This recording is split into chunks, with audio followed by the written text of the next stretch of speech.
Bienvenue dans Vue de Russie, le magazine hebdomadaire qui analyse la propagande de Poutine sur fond de guerre en Ukraine avec, comme chaque semaine, Elena Volochine. Bonsoir Elena. Bonsoir Stéphanie. Cette semaine, la Russie qui se prépare donc comme tous les ans à célébrer le 9 mai, date anniversaire de la capitulation de l'Allemagne nazie. Et cette année, ces célébrations sont placées sous le signe d'une prétendue continuité entre la Deuxième Guerre mondiale et la guerre en Ukraine. Oui, cette année encore, comme toujours, en cette veille du 9 mai, la propagande russe adopte un langage particulièrement exalté. Cette fête est sacrée, tout comme l'était la Grande Guerre patriotique et la guerre que mène la Russie, actuellement contre l'Ukraine.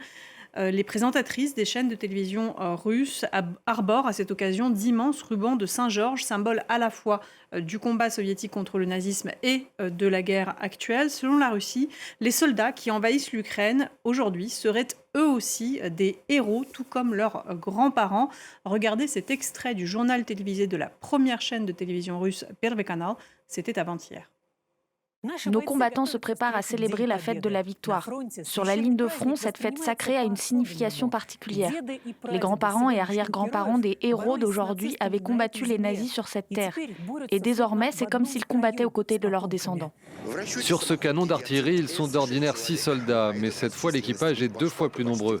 Parce qu'à leur côté, il y a leur grand-père et arrière-grand-père du régiment immortel. À la veille de la fête de la victoire contre le fascisme, ils disent que ce lien intergénérationnel est encore plus fort. C'est la mémoire des sacrifices et des exploits de notre peuple.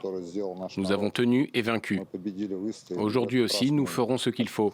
La victoire sera nôtre. Sauf que ce soldat n'a pas l'air très enthousiaste. Non, les soldats russes sont forcés depuis des années de répéter ces phrases toutes faites et d'opérer ces mises en scène pour les caméras des télévisions russes. La réalité est tout autre. L'armée russe n'opère plus de percées majeures. C'est devenu une guerre d'attrition.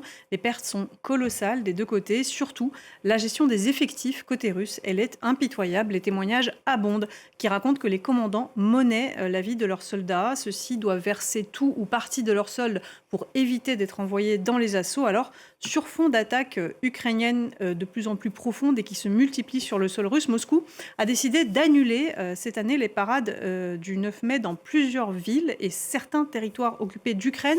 Écoutez comment le porte-parole de Vladimir Poutine, Dmitri Peskov, justifie aussi pour la première fois depuis 20 ans l'absence de blindés pendant la parade sur la place rouge qui aura lieu le 9 mai donc. Le régime de Kiev, qui chaque jour perd du terrain sur la ligne de front, a renforcé son activité terroriste. C'est pourquoi, sur fond de menaces terroristes, nous prenons toutes les mesures pour minimiser le danger.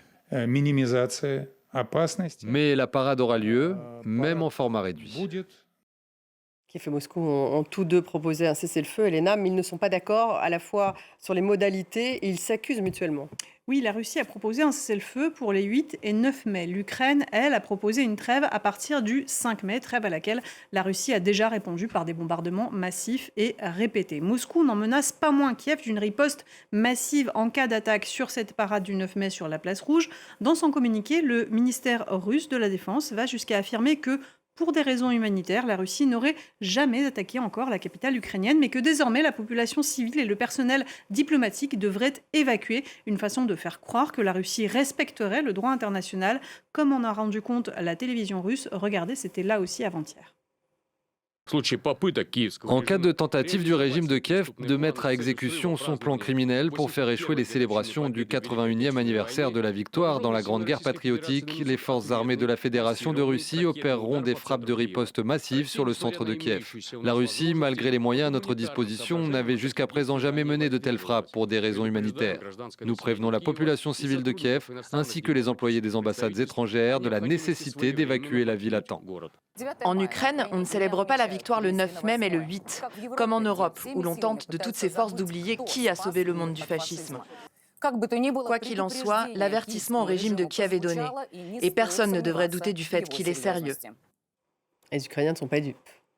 Non, contrairement à ce qu'affirme ce communiqué du ministère russe de la Défense, ils subissent les frappes de missiles longue portée de la Russie depuis le début de cette guerre, des frappes qui font régulièrement, on le rappelle, des morts civiles.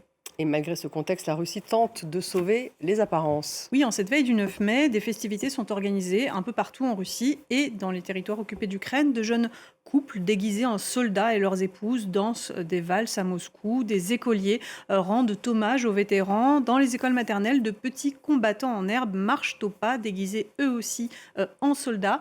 Vous allez voir cet extrait de reportage. Il est signé d'une journaliste de la rédaction de la chaîne russe d'opposition Dosh TV, TV Rain. Cette rédaction, elle a dû fuir la Russie après l'instauration des lois de censure en mars 2022.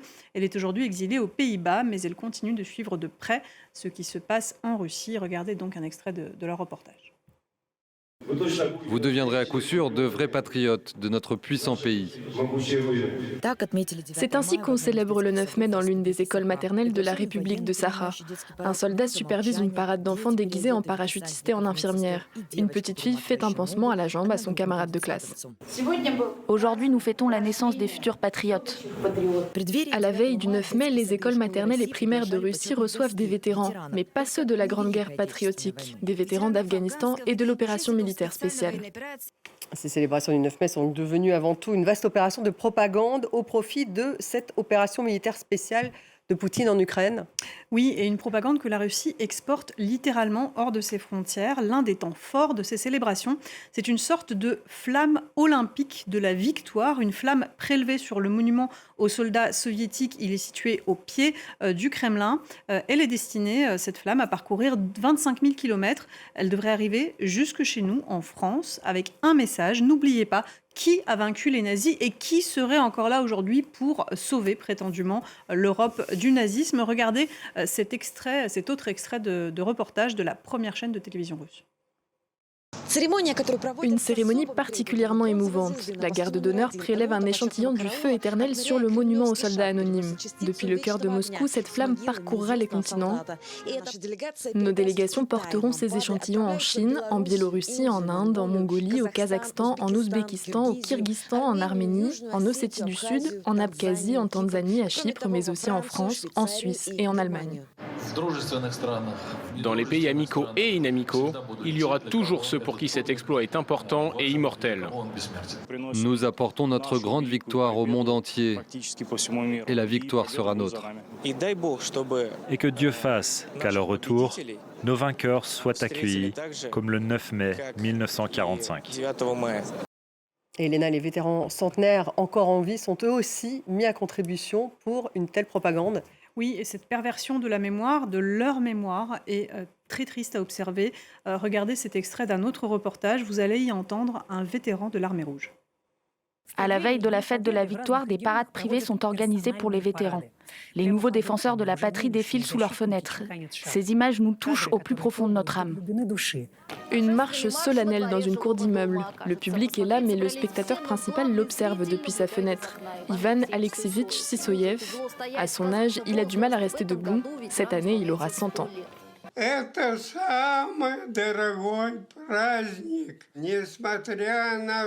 C'est la fête la plus chère à notre cœur. Malgré toutes les difficultés, nous avons vaincu. Et nous le redisons, la Russie vaincra toujours.